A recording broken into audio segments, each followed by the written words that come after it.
Mal-aħbar li r-Renju Unit poġġa lil Malta fuq il-lista l-ħadra tal-ivvjaġġar bosta Ingliżi li huma kompletament imlaqma immedjatament ibbukjaw vaganza f'pajjiżna.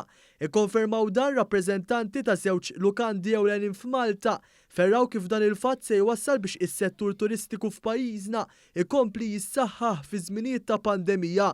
Id-direttur maniġerjali ta' lukandi ewlenija fil-belt saħaq li l-programm b'saħħtu ta' vaċċinazzjoni li għandu pajjiżna ġibet lajn ta' wieħed mill-akbar pajjiżi fid-dinja. Nieħu pjaċir tara gazzetti Ingliżi iġibu il-table il-lista tal-pajjiżi u tara Malta fuq net biktar minn 80% tal-popolazzjoni li huma vaccinated. Ġifieri għamilna suċċess kbir immens u għalhekk daħluna fil-Green List. Diġà mill-bieraħ law il-lukandi kollha infqajna bil-bookings kif kien suċċess l-aħħar darba li bdejna nużaw il-vouchers.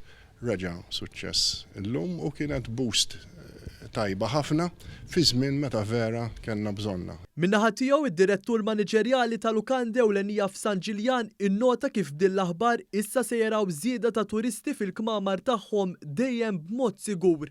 Aħna kif għattint idna nistennew li nkunu fil-Green List tas-suq Ingliż għal żmien ta' ġimgħat issa bħalissa, ġifieri welcome news.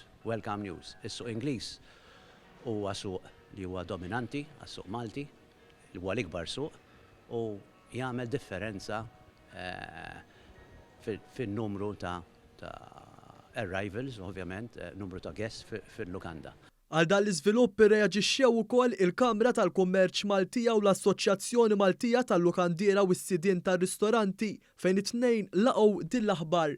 L-MHRA qalet kif qed tistmar kupru tajjeb għas-settur turistiku madur tan is-sajf filwaqt li spjegat li dan huwa riżultat li jixraq għal ħidma mwettqa mill-Gvern u l-awtoritajiet tas-saħħa. Il-kap tat-taqsima turistika fih dan il-Kamra tal-Kummerċ se jgħid kif ir-Renju Unit ukoll qed jirrikonoxxi l-progress li sar f'Malta sabiex tkun ikkontrollata l-imxija u laqgħu wkoll il-fatt tad-deċiżjoni tal-Gvern li dawk li jiġu mir-Renju Unit lejn pajjiżna jridu jippreżentaw iċ-ċertifikat tal-vaċċin u mhux sempliċiment test negattiv għal COVID-19 bħal min ġej minn pajjiżi tal-Unjoni Ewropea. Dan anke fil-kuntest tal-varjant Indjan fir-Renju Unit. Intant fi stqarrija l-Ajruport Internazzjonali ta' Malta ħabbar kif l-ewwel ġimgħat ta' Ġunju in-numru ta' passiġġieri li għaddew mill-ajruport żdied b'20%.